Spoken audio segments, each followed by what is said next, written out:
નમસ્કાર.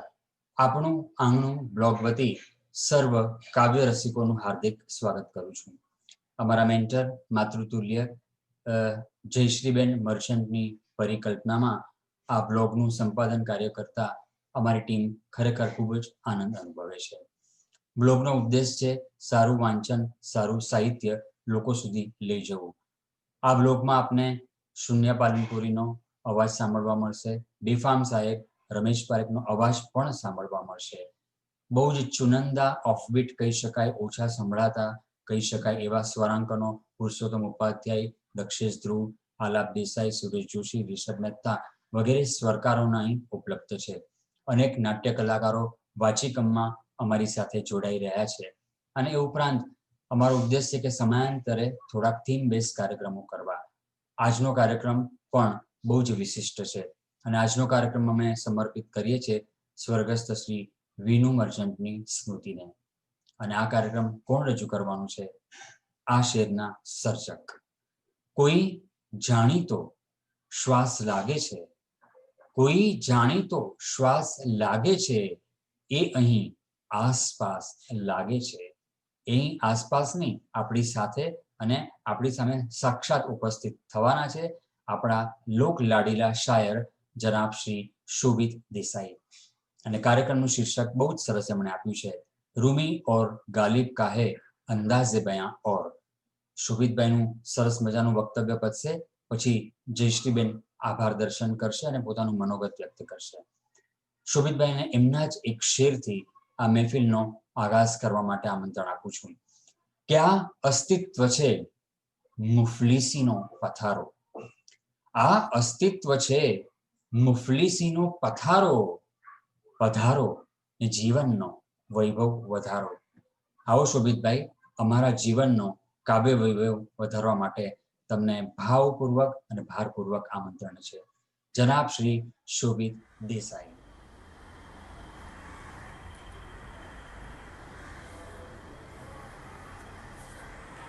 હા હા હા હા હા, મસ્ત લિસ્સા થઈ ગયા છે, તાજી દાઢી કરી છે.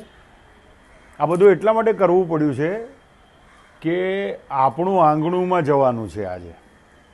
અને આપણું આંગણું જેટલું ચોખ્ખું છે એનાથી 10% તો આપણા ચહેરાની ચોખ્ખાઈ પ્રોક્યોર કરીએ. એટલે મેં જરા ચેક કરી લીધું બધું. પણ ખૂબ આનંદ છે, તમને બધાને મળવાનો બેહદ આનંદ છે. જયશ્રીબેન છે ને, જયશ્રી મર્ચન્ટ, આખું નામ કહું તો જયશ્રી વિનુ મર્ચન્ટ. એ મને બહુ જ ગમતી વ્યક્તિ છે. એટલા બધા નિખાલસ, એટલા બધા વાલસોયા અને એટલા બધા પ્રેમાળ વ્યક્તિત્વ છે. એમની બોલવાની સ્ટાઇલ અને આમ ભારોભાર માણસાઈ દેખાય આ બધામાંથી, એવી એમની આખી વાત છે. એટલે એમણે મને બહુ સરસ કામ સોંપ્યું. એને વિશે પોતે જ કહે છે, હું નથી કહેતો કંઈ. પણ this is a tributary program to a very beautiful human being. બહુ જ સુંદર માણસ, બહુ જ સક્સેસફુલ ચાર્ટર્ડ એકાઉન્ટન્ટ અને જેને કહેવાય કે જગતને માણસાઈના પાઠ ભણાવી શકે એવો માણસ એ વિનુ મર્ચન્ટ. હું જાણી જોઈને તુકારે વાત કરું છું, કારણ કે તુકારામાં જે આત્મીયતા હોય છે ને એ વધુ પડતા ભાઈ અને સાહેબ ને આ બધામાં નથી મજા આવતી મને. આજે જ્યારે વાત કરીશું ત્યારે હું આજે મહાન બે પૃથ્વીઓની વાત કરવાના છીએ એ વિશે પણ ક્યારેક ક્યારેક તુકારામાં જતો રહીશ. પણ એને લીધે ગુજરાતી ભાષાની મીઠાશ ઓર વધતી હોય એવું મને લાગે છે. વાહ, ક્યા બાત. તો સાહેબ, આ એક શેર જે મિત્રો રૂબરૂ નથી થઈ શકતા આ લોકડાઉનને લીધે, આ પેન્ડેમિકને લીધે, આ સોશિયલ ડિસ્ટન્સિંગને લીધે, આ પ્રોહિબિશન ઓફ પબ્લિક મિટિંગ્સને લીધે, એ બધાને અને ખાસ તો વિનુ મર્ચન્ટને આપણા બધા તરફથી અને ખાસ તો જયશ્રીબેન તરફથી આ બે પંક્તિઓ અર્પણ કરવા માગું છું. ઉર્દુ ગઝલના મહાઅસ્તિત્વ ફિરાક ગોરખપુરીની છે અને મતલા છે. બહુ ધ્યાનથી સાંભળજો, અને જે રસિયાઓ હોય એ પણ, અને જે શિખાઉ હોય એ પણ આને જિંદગીમાં પાઠ ભણતા હોય એ લેવલ પર લઈ જજો કે કાફી દિનો जिया हूँ किसी दोस्त के बगैर, काफी दिनों जिया हूँ किसी दोस्त के बगैर, अब तुम भी साथ छोड़ने को कह रहे हो. खैर, આ બોલચાલની ભાષા, આ રમતિયાળપણું અને આ પ્રાસ અનુપ્રાસની કાફિયાની માસ્ટરી, આ બધા મહાન સર્જકના લક્ષણો છે. આવા જ બે મહાન સર્જકો, આનાથી એ અતિ વધુ સંકુલ સર્જકો, એમની આજે વાત કરવાના છીએ. તો સૌથી પહેલાં તો આપણે જલાલુદ્દીન રૂમીની વાત કરીએ. પણ એમની વાત કરીએ એ પહેલાં એક બહુ જ બ્યુટિફુલ વાત મારે તમને કહેવી છે. જ્યાં સુખ અને દુઃખ બંને ન હોય, જ્યાં સુખ અને દુઃખ બંને ન હોય એવા પરમ આનંદના વરંડામાં તું અને હું, શારીરિક દ્વૈત અને આત્મીય એકત્વ સાથે, જ્યાં સુખ અને દુઃખ બંને ન હોય એવા પરમ આનંદના વરંડામાં તું અને હું, શારીરિક દ્વૈત અને આત્મિક એકત્વ સાથે જીવન જળના પ્રવાહ ઉપર અસ્તિત્વની નાવ હંકારી રહ્યા છીએ. ઉદ્યાનના સૌંદર્ય અને પંખીઓના ટહુકા ગાનને અનુભવતા તું અને હું, નભથી તારામંડળ જોતું હશે આપણને, એક ક્ષણે પુંસકત્વ અને માતૃત્વના પારદર્શી સંયોજન જેવો આપણા હોવાનો ભરપૂર શક્યતાત્મક બીજનો ચંદ્ર ધરીશું એમને હું અને તું. અપેક્ષા રહિત આપણે બનીશું એક મંદ સુસ્ત, ધારણાઓથી સાવ અજાણ તું અને હું.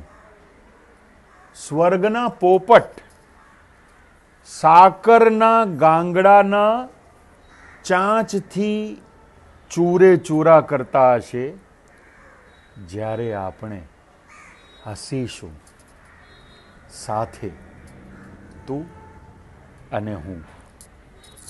એક રૂપે અહીં ધરા ઉપર અને બીજા રૂપે શાશ્વતીના મીઠા ગ્રહ ઉપર જીવતા હોઈશું એક સાથે તું અને હું.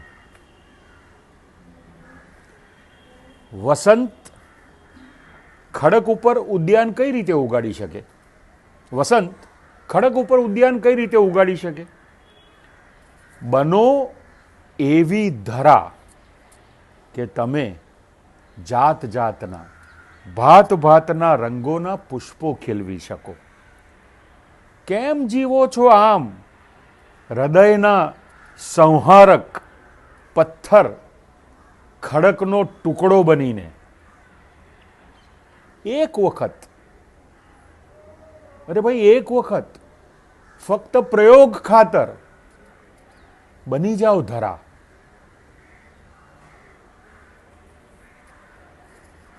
મારી મૌન આહ આવનારી 100 સદીઓ સુધી દુનિયાને ગજાવશે. મારા મૂંગા આર્તનાદમાંથી જ પડઘાશે આવનારા નવલ અસ્તિત્વની બદલાતી ધરી. આ અનન્ય, અજોડ, અલૌકિક કવિતાઓ છે. અનંતમાં પ્રસન્નતાસભર ઉડાન ભરવાવાળા પૂર્ણ પદ્યકાર મૌલાના જલાલુદ્દીન રૂમીની. મહાન આધ્યાત્મિક ગુરુ, અતિ ભવ્ય કવિ અને મૌલવી સૂફી પંથના સંસ્થાપક રૂમી તજકિસ્તાનમાં 30 સપ્ટેમ્બર 1207ના દિવસે જન્મ્યા. 1231માં એમના પિતાજીના અવસાન બાદ એમને ધર્મ વિજ્ઞાનના પ્રચારાર્થી તરીકે નિયુક્ત કરવામાં આવ્યા, પ્રોફેસર ઓફ રિલિજિયન. 24 વર્ષના રૂમીની, તે વખતના 24 વર્ષના રૂમીની ખ્યાતિ ત્યારે હકારાત્મક ધર્મ વિજ્ઞાનના સમૃદ્ધ વિદ્વાન તરીકે ઓલરેડી ફેલાઈ જ ચૂકી હતી.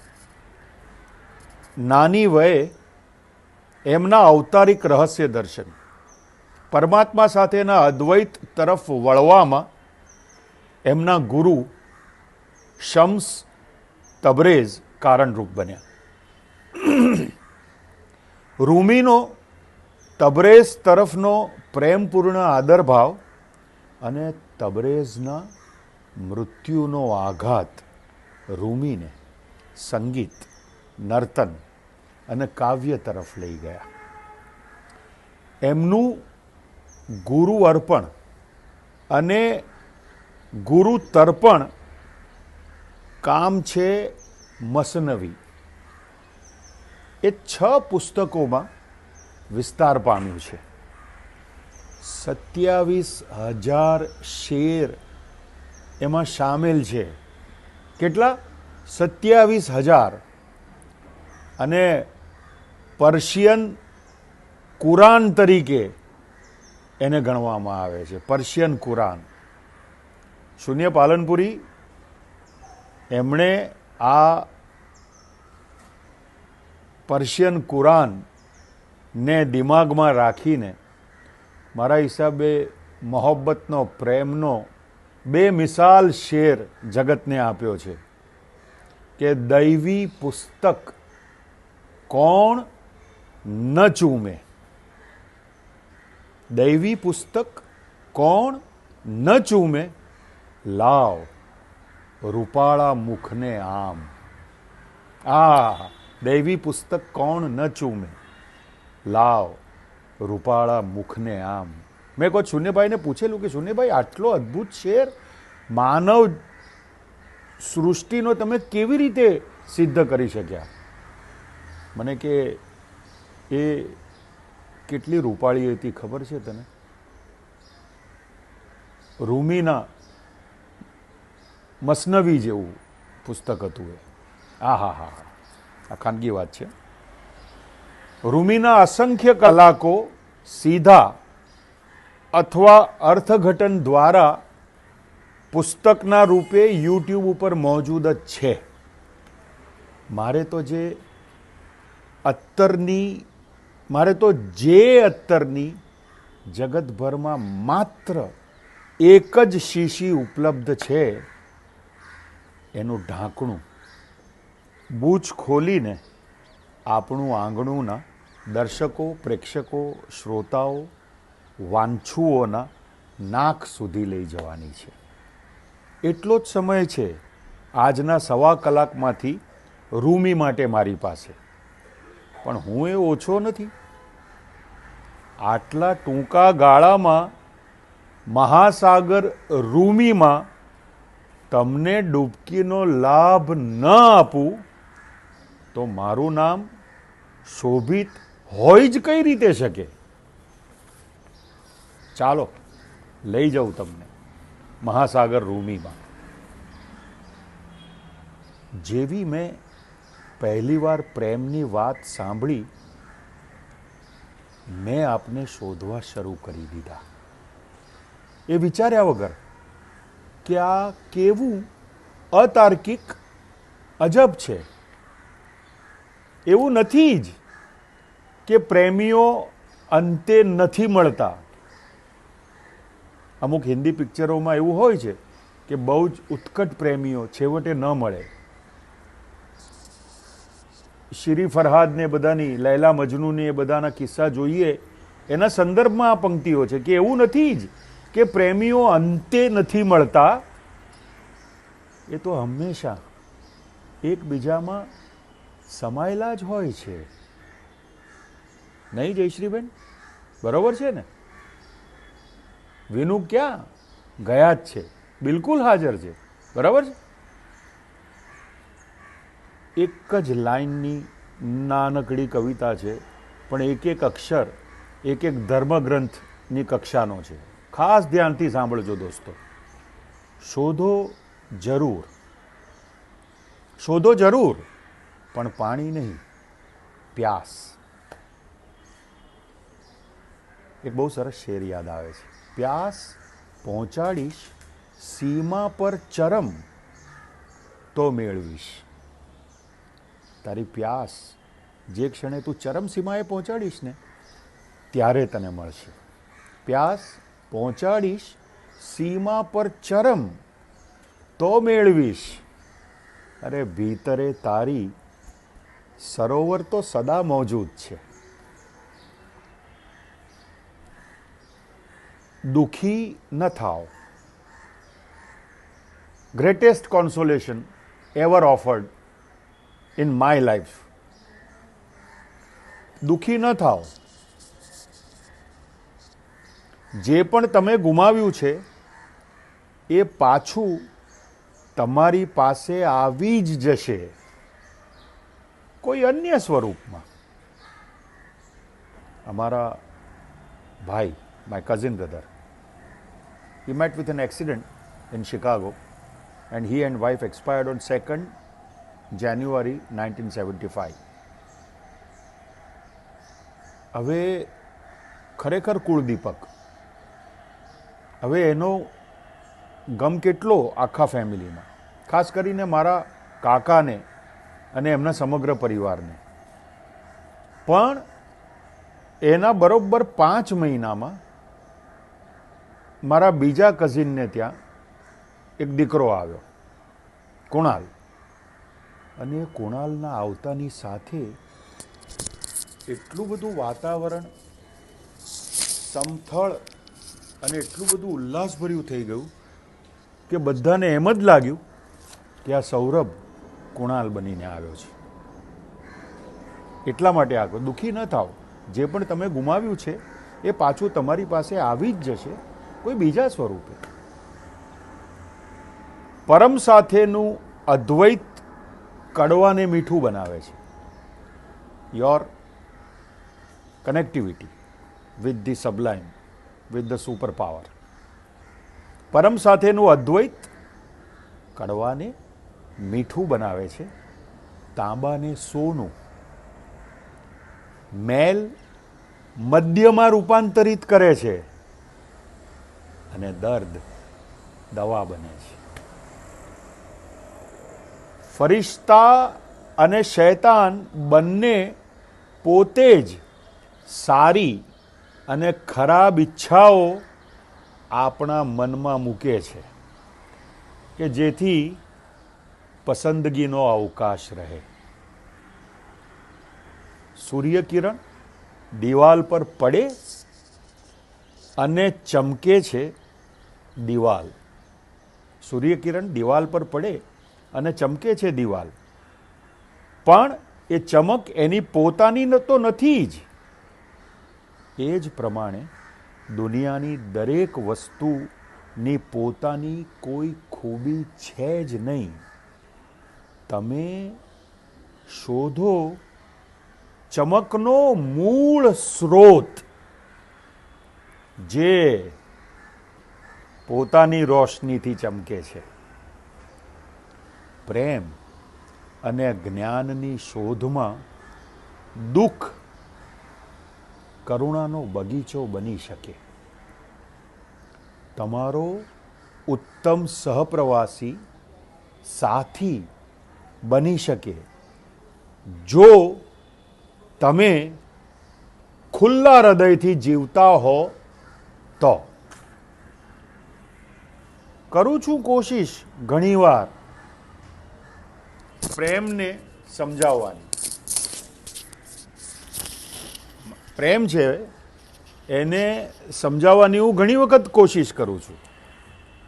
પ્રેમ, લાગણી પ્રેમની કરું છું કોશિશ ઘણીવાર પ્રેમને સમજાવવાની. પણ હું જ્યારે પ્રેમ સમક્ષ થઉં છું તો મને મારી વ્યાખ્યાઓની શરમ આવે છે. ફક્ત પ્રેમ જ પ્રેમ અને પ્રેમમય વ્યક્તિઓના રહસ્ય સમજાવી શકે. ફક્ત પ્રેમ.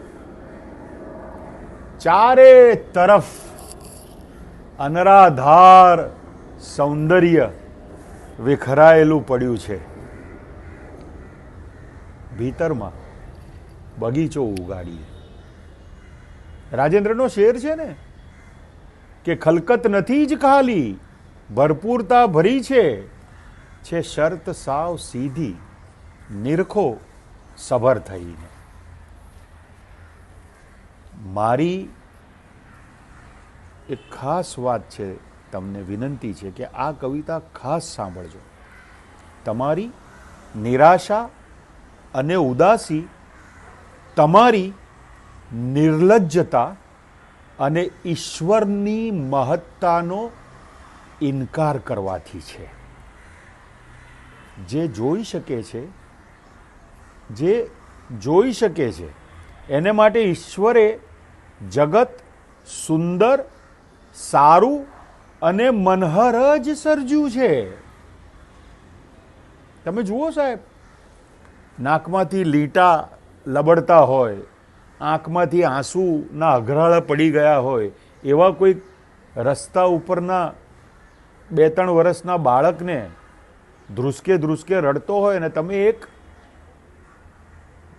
10 પૈસાની પેલી આપણે ઓરેન્જની ચોકલેટ એ 2 આપજો, એના ચહેરા ઉપર અચાનક એ બધા અઘરાળા અને લીંટની લાઈનો સાથે જે સ્મિત એના ચહેરા ઉપર ફરકે છે અને એ વખતે એના જે પેલા તૂટેલા ફૂટેલા દાંત દેખાડે છે.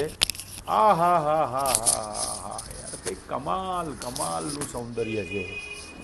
આપણને એમ થાય છે કે આ બાળક અત્યારે 1 કરોડ રૂપિયાનું હસી રહ્યો છે. બહુ સરસ કવિતા છે. દરેક વ્યક્તિનું નિર્માણ કોઈ એક ખાસ કામ પૂરું પાડવા માટે થયું છે અને એ પૂર્ણ કરવાની ઈચ્છા એના મનમાં મુકાઈ જ ગઈ છે. તમારું કામ પ્રેમ શોધવાનું છે જ નહીં, માત્ર એ પાબંદીઓને શોધવાનું છે જે તમે તમારા મનમાં પ્રેમના વિરોધમાં ઘડી છે. તમે પાંખો સાથે જ જન્મ્યા છો. તોય તમે જમીન પર ઘસડાવવાનું કેમ પસંદ કરો છો? તમારા માટે નિર્માયેલા દરવાજે જઈ ખખડાવો, એ સ્વયં ખોલવા આવશે. મટી જાઓ અને એ તમને સૂર્ય જેવા દૈદીપ્યમાન બનાવશે. પડી જાઓ અને એ તમને સ્વર્ગો સુધી ઊંચકી જશે. નહીં જ માત્ર બની જાઓ અને એ તમને બધું જ બનાવી દેશે.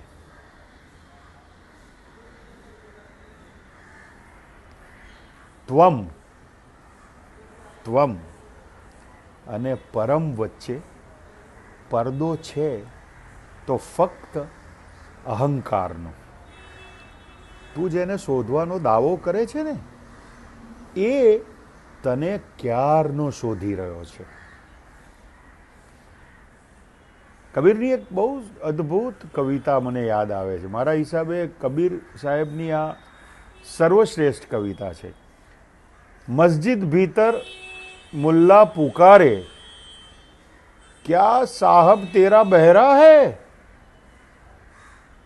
જે સવારના પહોરમાં ધર્મના ઉત્સવો એટલા બધા અવાજિયા થઈ ગયા છે, પછી એ રોજિંદા હોય કે અમુક ખાસ ઉત્સવો હોય. અને પરમાત્માને પામવાની પ્રથમ શરત છે મૌન. તો આ કબીર સાહેબ એની વાત કરે છે કે મસ્જિદ ભીતર મુલ્લા પુકારે, ક્યા તેરા સાહબ બહેરા હૈ. અરે ચીંટી કે પગ नेपुर बाजे सो भी साहब सुनता है. 5 વખત પ્રણામની પ્રથા પર કોપાયમાન થતા રૂમી લખે છે, તું જાણે મજૂરી કરતો હોય એમ પ્રાર્થના કરે છે. એ બંધ કરી દે. અલ્લાહ જાણે જ છે કે દુનિયા કેમ ચલાવવાની છે. હાય હાય હાય, શું વાત કન્વે કરી છે. પાછું તમારા માટે બોલું છું કે તું જાણે મજૂરી કરતો હોય એમ પ્રાર્થના કરે છે. એ બંધ કરી દે. અલ્લાહ જાણે જ છે કે દુનિયા કેમ ચલાવવાની છે. કુર્નિશ, પ્રણામ, કાયાને બેવડ વાળવી, આ બધી મજૂરી બંધ કર. એની પાછળની તારી માગણીઓ પરમાત્મા જોઈ શકે છે. છેલ્લે મૌલાના જલાલુદ્દીન રૂમી પોતાના ગુરુ, પોતાના પરમાત્મા શમ્સ તબરેઝ સાહેબને વર્ણવતા, ભવ્યાતિ ભવ્ય વર્ણવતા માત્ર એટલું જ કહે છે કે મારા હૃદયમાં એક તારો પ્રકાશમાન થયો અને એની આભામાં 7 સૂર્ય ડૂબી ગયા છે. આહ કો ચાહિએ એક ઉમ્ર અસર હોને તક, कौन जीता है, कौन जीता है, कौन जीता है. तेरी जुल्फ के सर होने तक आह को चाहिए.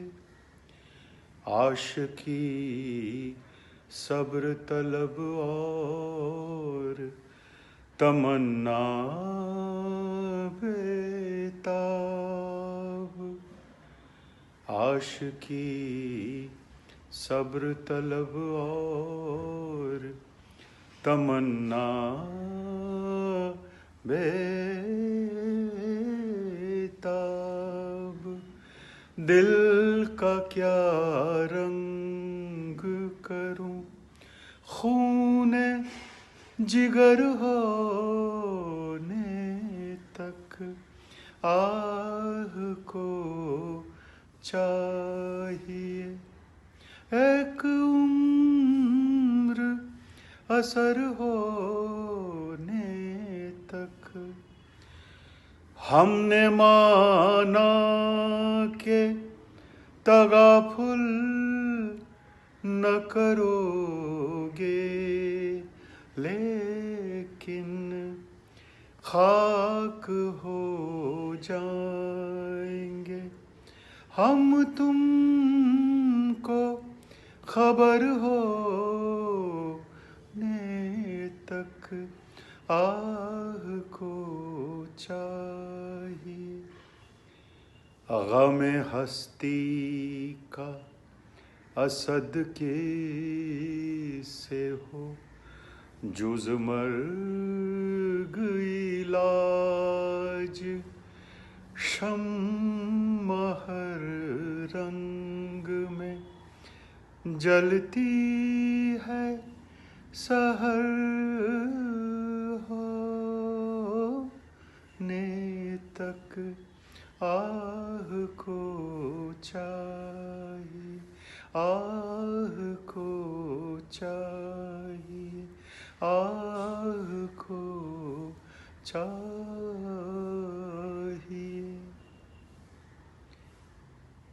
મહાન ગાલિબની મહાનતમ ગઝલોમાંની એકના બીજા બે શેર મારે તમને કહેવા છે ગાલિબ કથાની શરૂઆતમાં કે દામે હર મौज में है हल्काए सदकामो निहंग देखें क्या गुजरे है कतरे पे गोहर होने तक.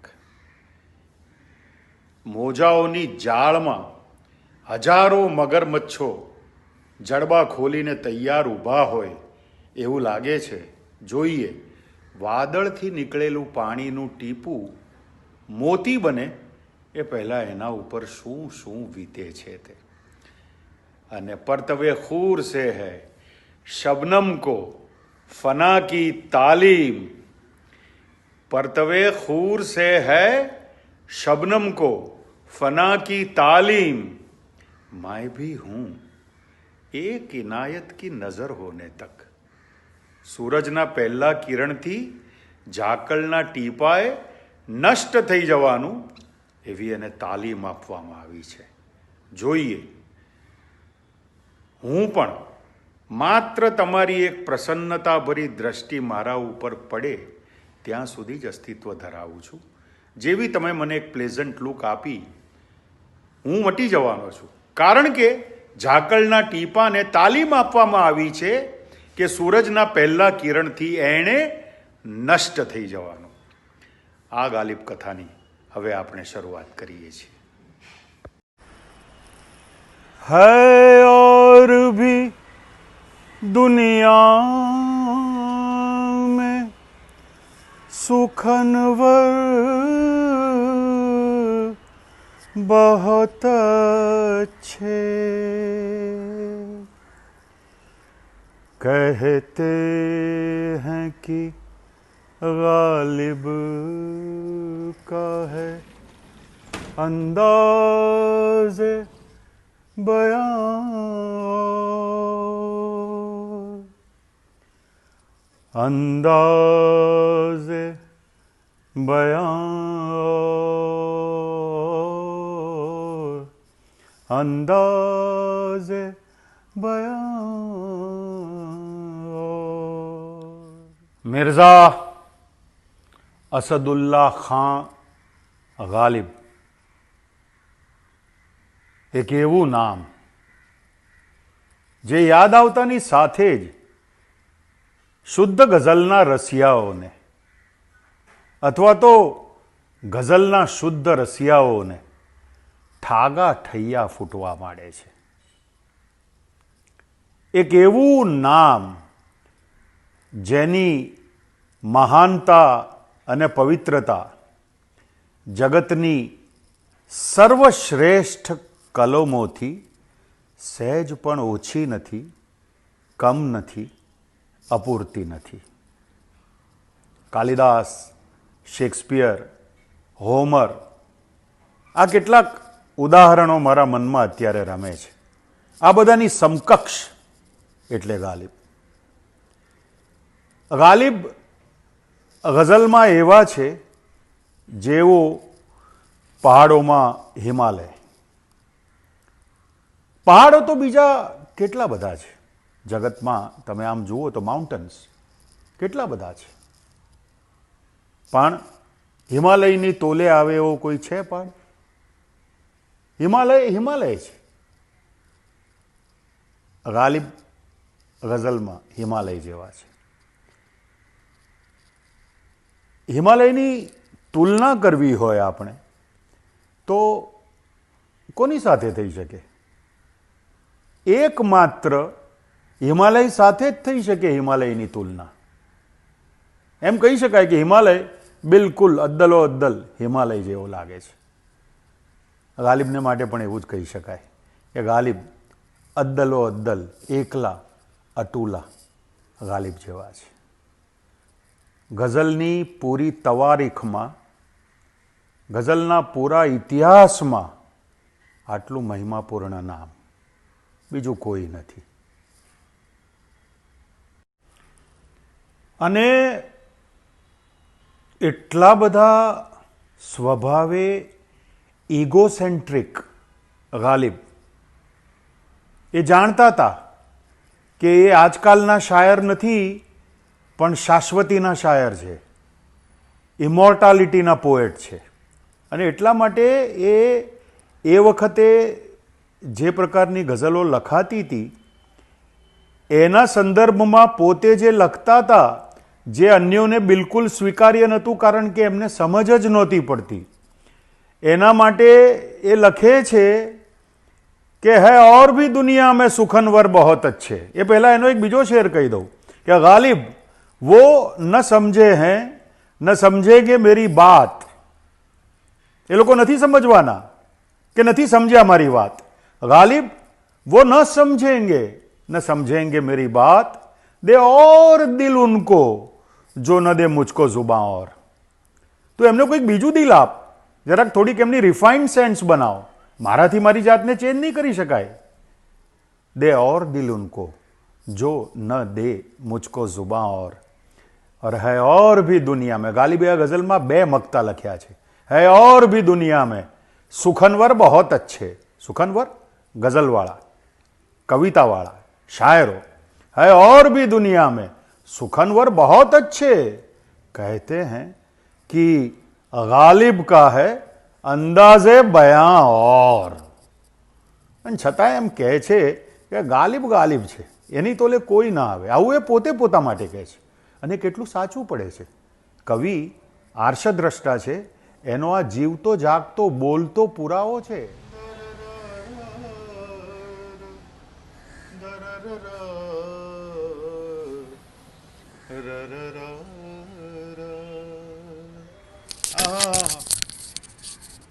દેવીઓ સજ્જનો, મારા વાલા આપણું આંગણુંના શ્રોતાઓ, મિત્રો, એક એવી સરસ ગઝલથી અત્યારે તો તમને બોલચાલની ભાષાની ગાલિબની ગઝલથી રંગી નાખવાનું મન થાય છે કે that biggest egocentric poet, that fragile genius, એ શું કહે છે આ ગઝલમાં? બાઝી ચાહે અતફાલ હૈ દુનિયા मेरे आगे. બાજી ચાહે અતફાલ, છોકરાની, બચ્ચાની, ભૂલકાની, રમકડાની વસ્તુ છે દુનિયા મારી સામે. બાજી ચાહે અતફાલ હૈ દુનિયા मेरे आगे होता है शबो रोज तमाशा मेरे आगे. बाजी चाहे अतफाल है मत पूछ के क्या हाल है मेरा तेरे पीछे. मत पूछ के क्या हाल है मेरा तेरे पीछे.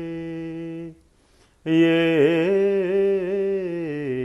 देख के क्या रंग है तेरा मेरे आगे.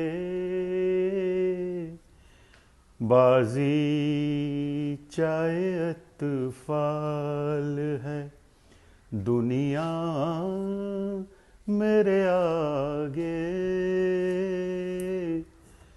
होता है शबो रोज तमाशा मेरे आगे, गो हाथ में जुम्बिश नहीं, आँखों में तो दम है, रहने दो अभी सागरों मीना मेरे आगे, बाजी चाहे अतफाल है।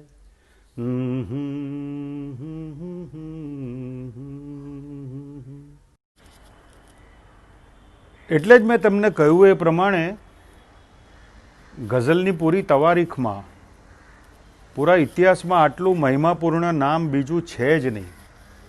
ગાલિબે જેટલા હૃદયની વીણાઓને ઝંકૃત કરી છે ને, એટલું બીજા બધા શાયરો ભેગા થઈને નથી કરી શક્યા. એટલી ઇમ્પેક્ટ છે ગાલિબની. તમે જુઓ, આજકાલ જે વોટ્સએપ પર રદ્દી શાયરીઓ આવે છે એમાં પણ ક્યાંક ને ક્યાંક કોઈક ને કોઈક રીતે ગાલિબનું નામ મૂકી દે છે લોકો. કારણ કે લોકોને ખબર છે કે ગાલિબના નામથી આને શાયરીની ઓથેન્ટિસિટી મળી જશે.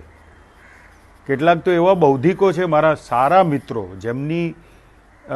જેમના જ્ઞાન માટે મને ખૂબ આદર છે. એ લોકો સાચું માની બેસે છે કે આ ગાલિબનો શેર છે. એ શેર સારો છે, પણ એટલો કચરો શેર ગાલિબની કમ્પેરિઝનમાં, ગાલિબની કક્ષામાં આટલો કચરો શેર ગાલિબ ના લખે એવો શેર છે. એ શેર હું તમને કહું, उम्र भर एक ही भूल गालिब हम करते रहे, धूल चेहरे पे थी और हम आईना साफ करते रहे. શેર સારો છે, પણ ગાલિબની કક્ષામાં કચરો કહેવાય. સમજ્યા તમે? એટલે ગાલિબનું નામ ચાલે છે. આપણે જે કહીએ ને કે નામ ચાલે, એમ ગાલિબનું નામ ચાલે છે.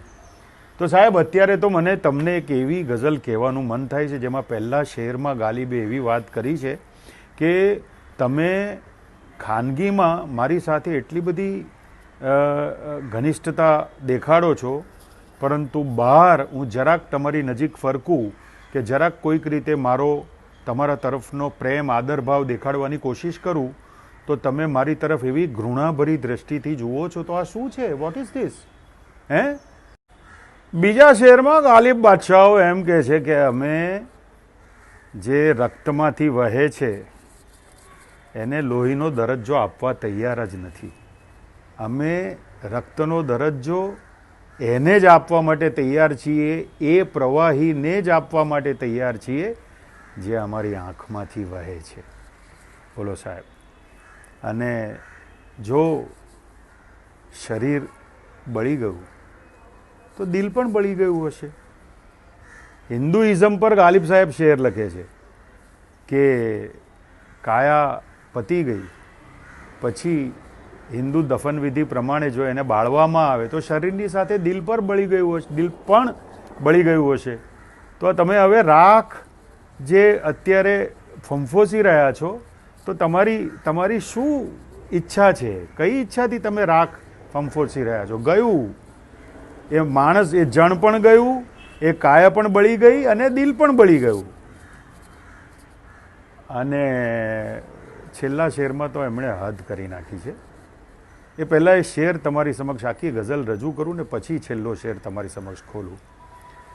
હર એક બાત પે કહેતે હો તુમ કે તું ક્યા હૈ, तुम ही कहो कि ये अंदाज़े गुफ्तगू क्या है,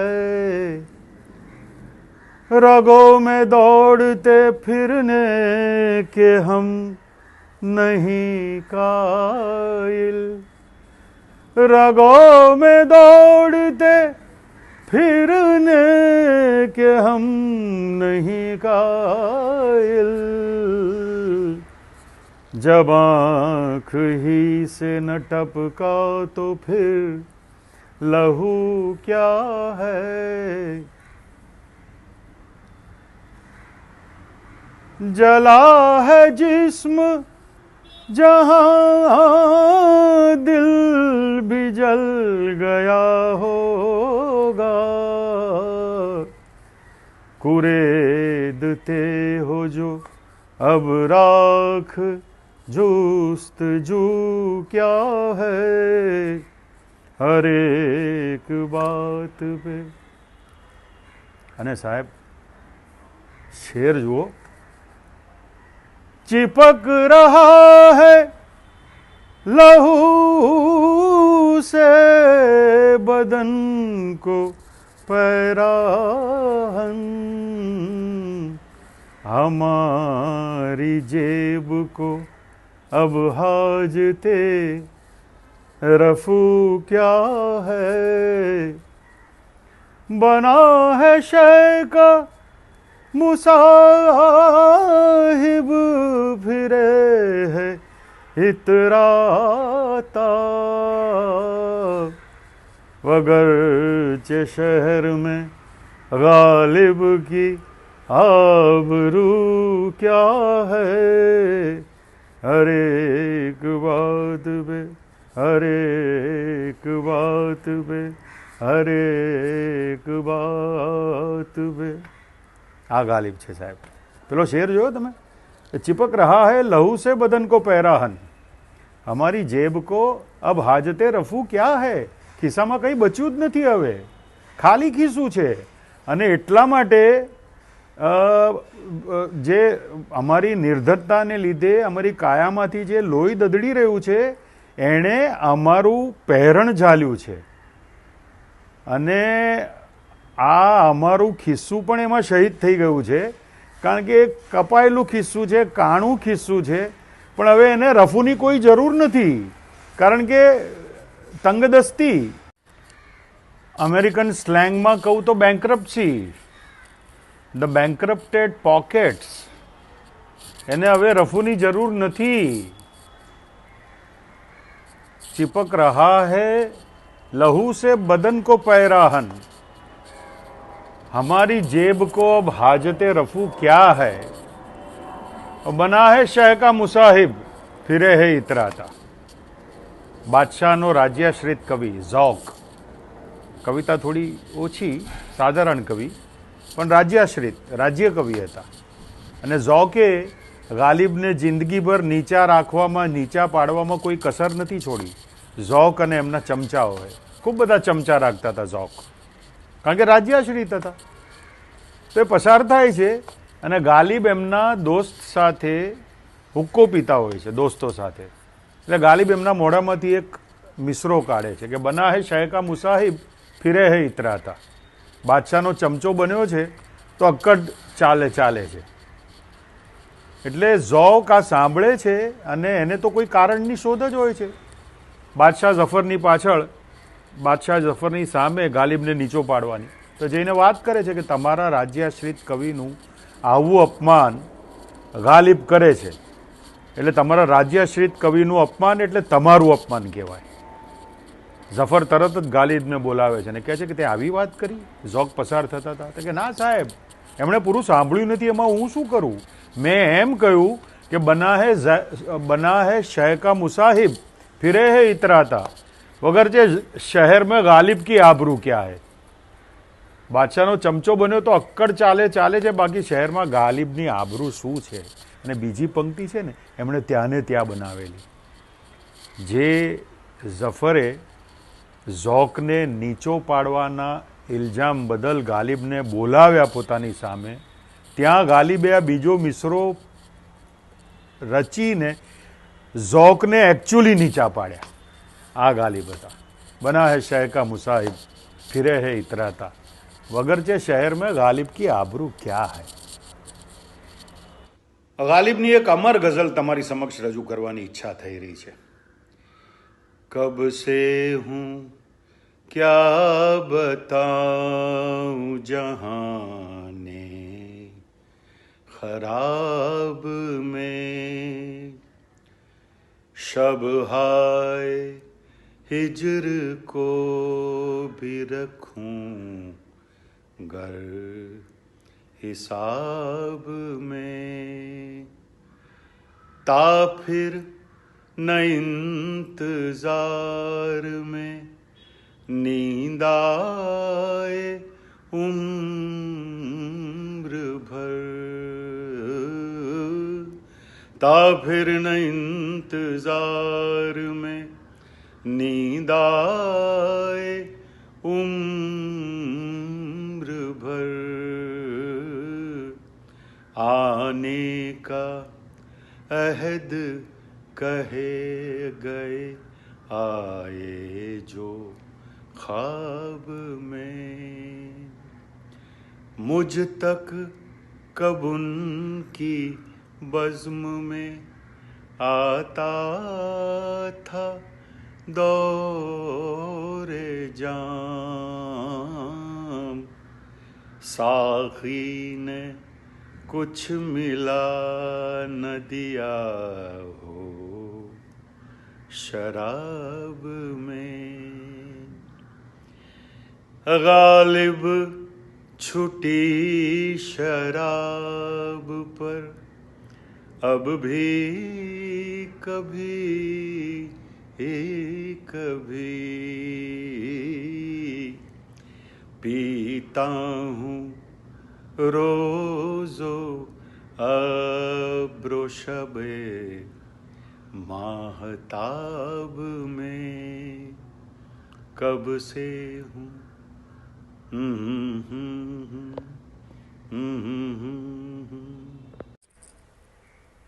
સાહેબ ગઝલમાં ગાલિબનું આ બેજોડ સામર્થ્ય એ એવું સચવાઈને પડ્યું છે, વિસ્મયથી તરબતર સભર, અને આવનારી અનેક પેઢીઓ સુધી હજુ એ એમનું એમ રહેવાનું છે. હું તમને એક વસ્તુ કહું કે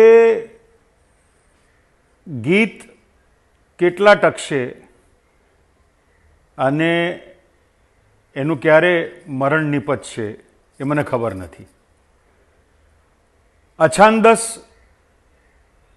તો દિન પ્રતિદિન ક્રમશઃ ઢીલું પડતું જાય છે, પણ ગઝલ છે ને એ પોતાનું અસ્તિત્વ શાશ્વત બનાવી દેવા ઉપર છે ને છે, કારણ કે ગઝલને ગાલિબ જેવા કવિઓએ શણગારી છે. જ્યારે પણ માણસ ક્રાઇસિસમાંથી પસાર થતો હશે ને ત્યારે જરૂર ગઝલ સુધી જવાનો, જરૂર ગઝલ સુધી જવાનો અને જરૂર ગઝલ સુધી જ જવાનો. અને ગઝલનું આ હોવું, આવું હોવું, ગઝલની આ શાશ્વતી અગેન ગાલિબ જેવા લોજિશિયનને આભારી છે. સાહેબ શું કામ કર્યું છે માણસે ગઝલમાં! આ હા હા, બે કોમ્પોનન્ટ્સ ગાલિબના સદાયના ઋણી છે. એક તો ગઝલ પોતે, કારણ કે ગાલિબે ગઝલને પસંદ કરી, પોતાનું એક્સપ્રેશન્સનું માધ્યમ બનાવ્યું. અને બીજું ઉર્દુ ભાષા, કારણ કે ગાલિબ શરૂઆતમાં તો ફારસીમાં રખતા હતા. ફારસીમાં પહોંચતા પહોંચતા આપણને ગઝલ રસિયાઓને કેવા કઠણ ચઢાણ ચડવા પડત. એટલે ઉર્દુ ભાષાને લીધે આપણે આટલા પણ જઈ શક્યા ગાલિબ સાહેબની નજીક. એટલે ઉર્દુ ભાષા ઉપર પણ ગાલિબનો બહુ મોટો અહેસાન છે સાહેબ. કેવી ગઝલો ઉર્દુને આપી. તમને ગઝલ સંભળાવું, 100% તમે નહીં સાંભળી હોય, એટલે તમે કદાચ સાંભળી હશે, મતલા સાંભળ્યો હશે, પણ એની અર્થછાયાઓ એ જરૂર તમારા સમક્ષ નથી મૂકવામાં આવી. ઇશરતે કતરા હૈ દરિયા મેં ફના હો જાના. ટીપાનું ભવિષ્ય છે કે એણે પાણીના મોટા જથ્થામાં, તળાવમાં, નદીમાં ફના થઈ જવું, મળી જવું. ઇશરતે કતરા હૈ દરિયા મેં ફના હો જાના, દર્દ કા हद से गुजरना है दवा हो जाना. तुझसे किस्मत में मेरी सूरते कुफले अबजद था लिखा बात के बनते ही जुदा हो जाना. તારું મારા નસીબમાં અબજદ નામના તાળા જેવું અબજદનું તાળું, એમાં અમુક ફિગરો મેળવો એટલે તાળું ખુલી જાય. કે ગાલિબ કહે છે કે તારું મારા નસીબમાં અબજદના તાળા જેવી વાત બને એવું જુદા પડવાનું લખાયું હતું. तुझसे किस्मत में मेरी सूरते कुफले अबजद था लिखा बात के बनते ही जुदा हो जाना. अब जफा से भी हैं महरूम हम अल्लाह अल्लाह इस कदर दुश्मने अरबाबे वफा हो जाना. હવે અમે ધિક્કારને પણ પાત્ર નથી રહ્યા. હે ભગવાન, એવી રીતે એ પ્રેમ કરવાવાળાને, વફા નિભાવવાવાળાની તરફ દુશ્મની રાખી રહ્યા છે. અબ જફા સે ભી હૈ મहरूम હમ અલ્લાહ અલ્લાહ ઇસ કદર દુશ્મને અરબાબે વફા હો જાના. ને હવે સાહેબ તમને હું વૈજ્ઞાનિક ગાલિબનો પરિચય કરાવું. ज़ौफ़ से गिरिया मुबद्दल बद में सर्द हुआ. ज़ौफ़ से એટલે કે દુર્બળતાથી મારું રુદન ઠંડી આહોમાં પરિવર્તિત થઈ ગયું. તમને ખ્યાલ છે, આપણે બહુ રડીએ ને પછી આપણે રડી નથી શકતા, પછી આપણે હિપકા ભરીએ છીએ. ગાલિબ કહે છે કે મારી દુર્બળતાને લીધે મારા આંસુઓ ઠંડી આહોમાં પરિવર્તિત થઈ ગયા. હવે મને ભરોસો બેઠો કે તત્વ સ્વરૂપ બદલી શકે છે, પાણી હવા થઈ શકે છે. આ ગાલિબ સાહેબ.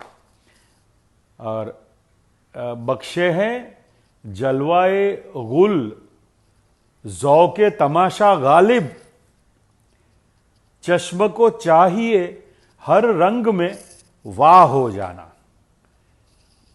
ફૂલનું સૌંદર્ય નજર માટે એવો સુંદર બંદોબસ્ત કરી રહ્યું છે સૌંદર્યનો. હવે આપણી નજરે માત્ર એક જ કામ કરવાનું છે, એને અનુરૂપ બની જવાનું છે. બખ્શે હે જલવાએ ગુલ ઝૌકે તમાશા ગાલિબ ચશ્મ કો ચાહીએ હર રંગ મેં વાહ હો જાના. આ ગાલિબ છે સાહેબ. ગાલિબની બીજી એક ગઝલના કેટલાક શેર યાદ આવે છે કે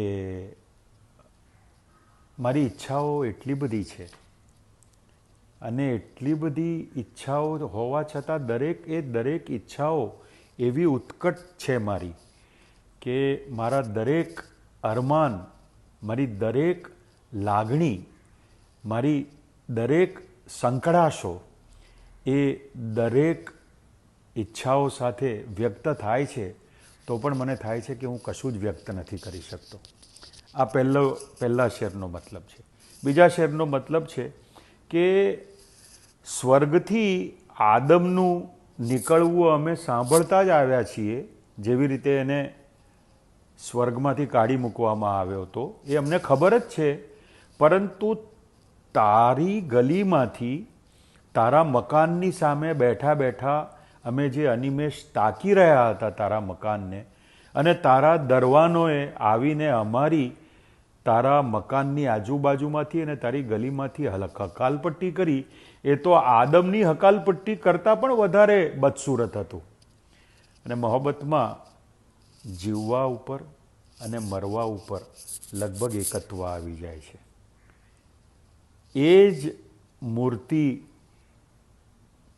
જોઈને જીવીએ છીએ જે મૂર્તિને મગજમાં રાખીને અમારા દમ નીકળી રહ્યા છે. અને અગર કોઈને એને પત્ર લખાવવો હોય તો એ મારી પાસે લખાવે.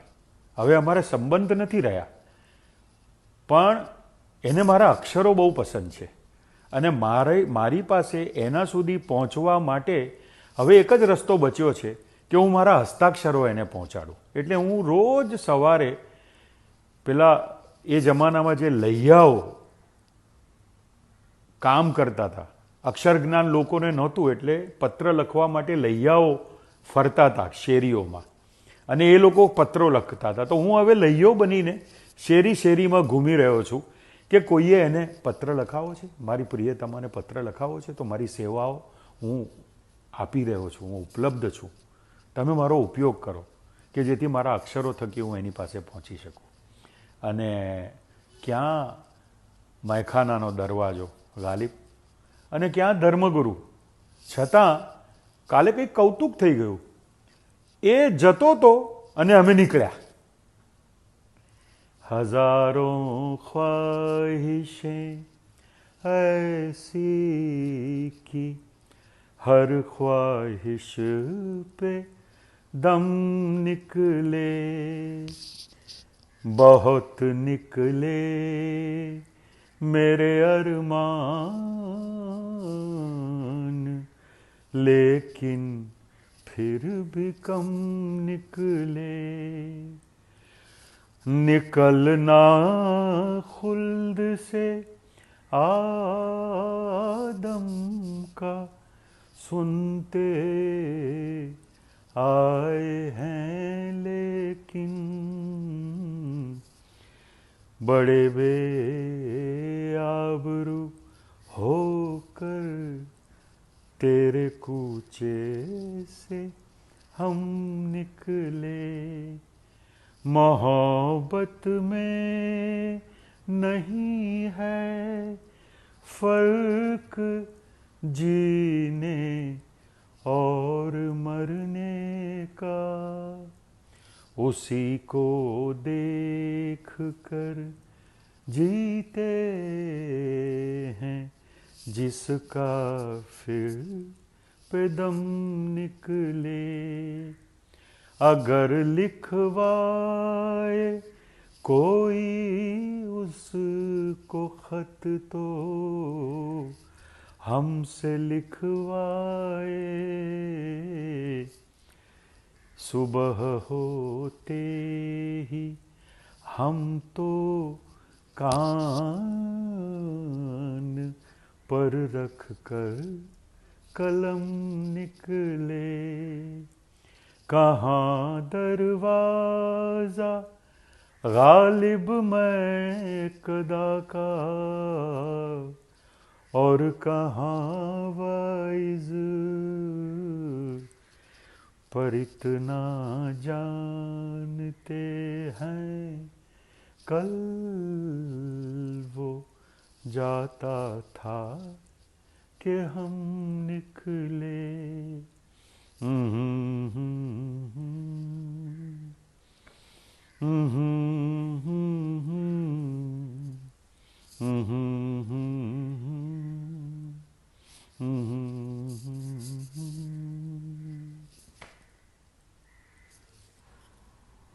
तो देवी और सज्जनों ख्वातीनो हजरात આપણું આંગણુંના મારા અત્યંત વાલા પરોક્ષ રીતે મિત્રો આપણો ધીમે ધીમે જુદા પડવાનો સમય નજીક આવી રહ્યો છે. મેં ને જયશ્રીબેને સ્ટ્રિક્ટલી નક્કી કરેલું કે 1.25 કલાકનો જ પ્રોગ્રામ કરવો છે કારણ કે એવા બધા પ્રોગ્રામો આજકાલ થઈ રહ્યા છે કે જેમાં 1 કલાક તો માત્ર પ્રસ્તાવનાની ચાલતી હોય છે, ઓળખાણ એકબીજાની ને આમાં ને તેમાં ને વાતચીત ને, એટલે અમે આખું પેલું ફોર્મ જ ડિમોલિશ કરી નાખ્યું ઝૂમનું અને સીધા યુટ્યુબ પર જ લઈ જવાનું નક્કી કર્યું ને કોમ્પેક્ટ 1.25 કલાકનો પ્રોગ્રામ જેમાંથી અડધો કલાક રૂમીને અને પોણો કલાક મિર્ઝા ગાલિબને.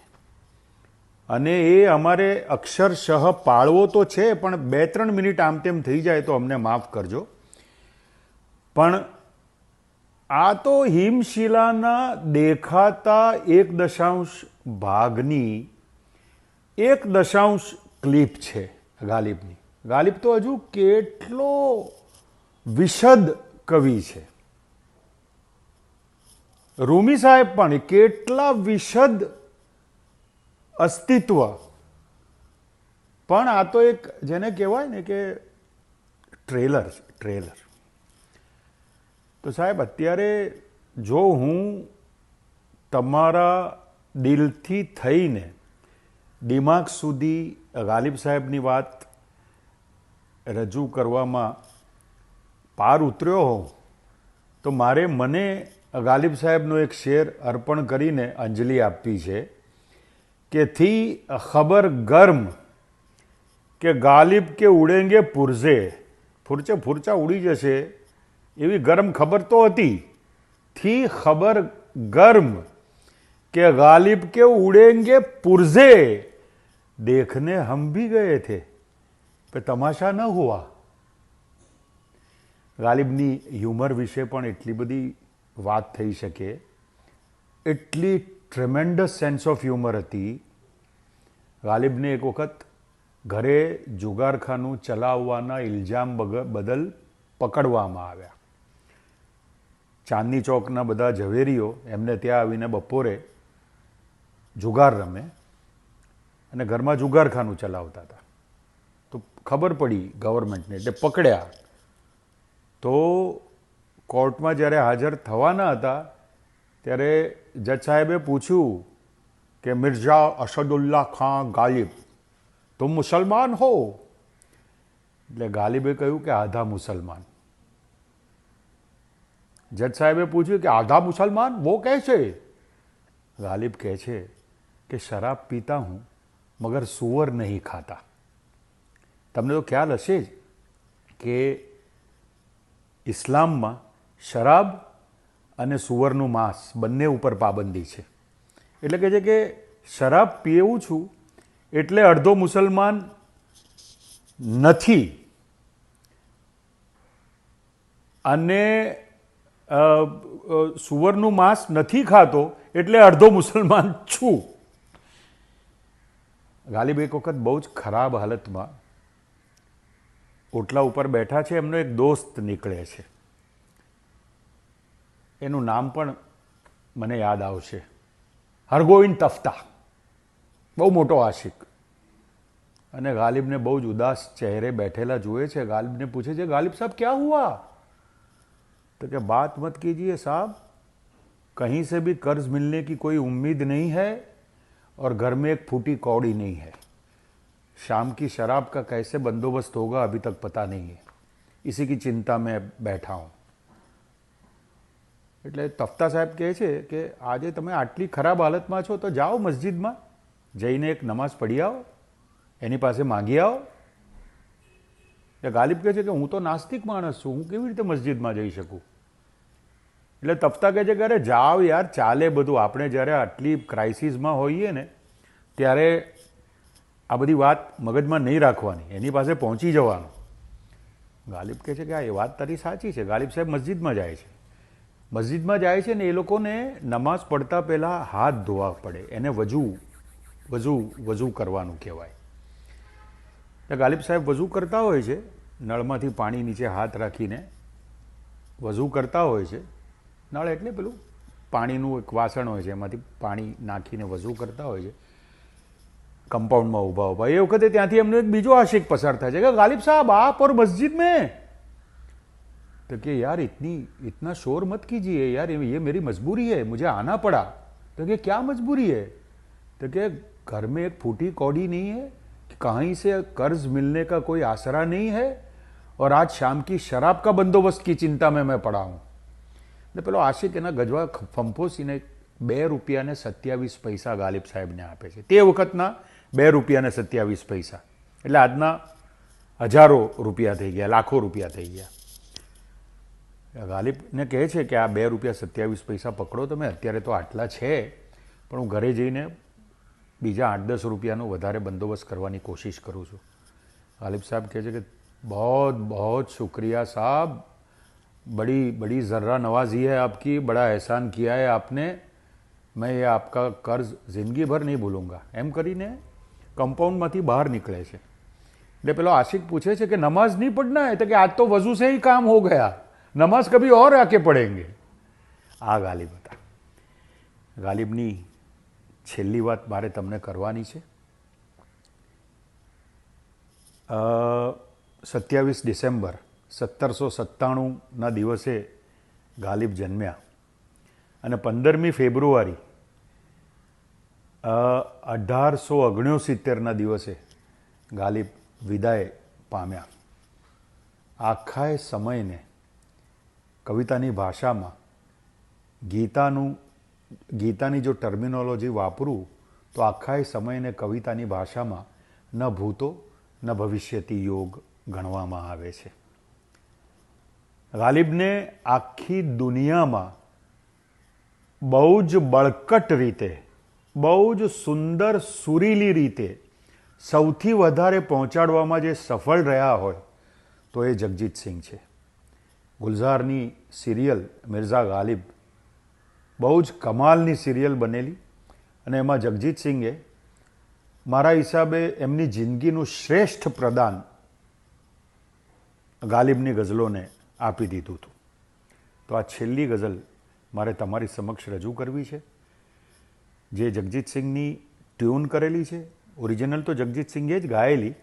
ગાલિબની આ 2 મિસાલ ગઝલ છે, પણ એમાં એક મેં મિસરામાં થોડીક છૂટ લઈ અને ગાલિબ અને જગજીત સિંહ બંનેને ટ્રિબ્યુટ આપી છે.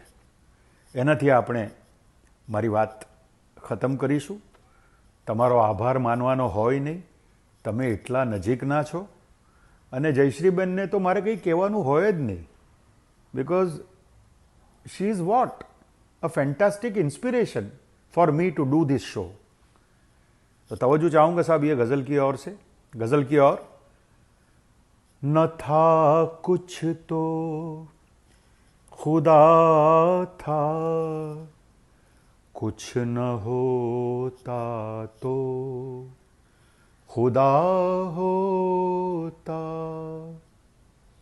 डुबोया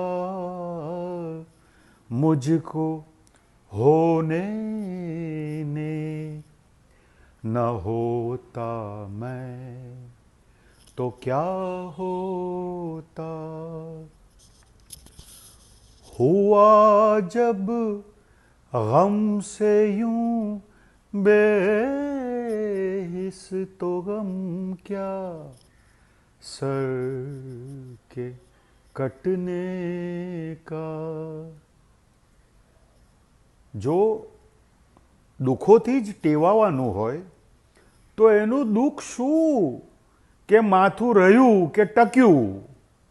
જો માથું ટક્યું હોત તો આ ધડ ઉપર ઊભું હોત વધારે વધારે, એનાથી શું થવાનું હતું. હુઆ જબ ગમ સે यूं बेहिस तो गम क्या सर के कटने का. न होता गर जुदा तन से तो जानों पर धरा होता. हुई मुद्दत के गालिब मर गया पर याद आता है. हुआ कुछ वक्त जगजीत मर गए पर याद आते हैं वो हर एक बात पर कहना कि यूं होता तो क्या होता, कि यूं होता तो क्या होता, कि यूं होता तो क्या होता.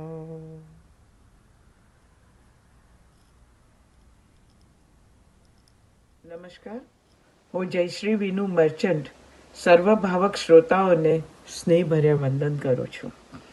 આજનો આ પ્રોગ્રામ મારા સ્મૃતિશેષ પતિ શ્રી સ્વર્ગસ્થ વિનુ મર્ચન્ટના જન્મદિને અને પુણ્યતિથિની યાદમાં એમને ભાવભરી અંજલિ સાથે અર્પણ કરું છું. ડિસેમ્બર મહિનામાં એમનો જન્મદિવસ પણ છે અને પુણ્યતિથિ પણ આવે છે. વિનુ પોતે વ્યવસાયે વકીલ હતા અને ચાર્ટર્ડ એકાઉન્ટન્ટ હતા. અનેક વર્ષો સુધી પ્રેક્ટિસ કરી અને તે છતાંય એ કોઈ રેટ રેસમાં નહોતા. મેં એમને કદીએ વલખા મારતા નથી જોયા. એમને ક્યાંય જવું નહોતું, એમને કોઈને કશું સાબિત કરવું નહોતું. એ બસ પોતાનું કર્મ કરતા રહેતા હતા અને એમના માટે એમના સંતાનો, એમના ભાઈ બહેનો, એમનું કુટુંબ, એમની માતા બધા સર્વસ્વ હતા. અને પોતે સ્વભાવે મિતભાષી હતા.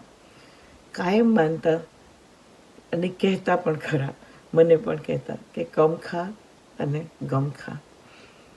એક માત્ર કર્મ કરવામાં માનતા હતા, પોતાનું કામ ખંતપૂર્વક કરવું અને એનું ડીંડીમ ક્યારેય ન પીટવું. ઉર્દુ ભાષાનો એમણે અભ્યાસ કર્યો હતો અને ગાલિબ અને રૂમીને એમણે ખૂબ વાંચ્યા હતા અને આત્મસાત પણ કર્યા હતા. How I wish Vinu you were here today. Happy birthday Vinu, and may God rest your soul in eternal peace wherever you are. શોભિતભાઈએ આ સુંદર પ્રોગ્રામ મારી રિક્વેસ્ટને માન આપીને કર્યો એ બદલ એમનો આભાર માનું છું. અને હિતેન અને ભાઈ મહેન્દ્ર, એમનો પણ આભાર માનું છું.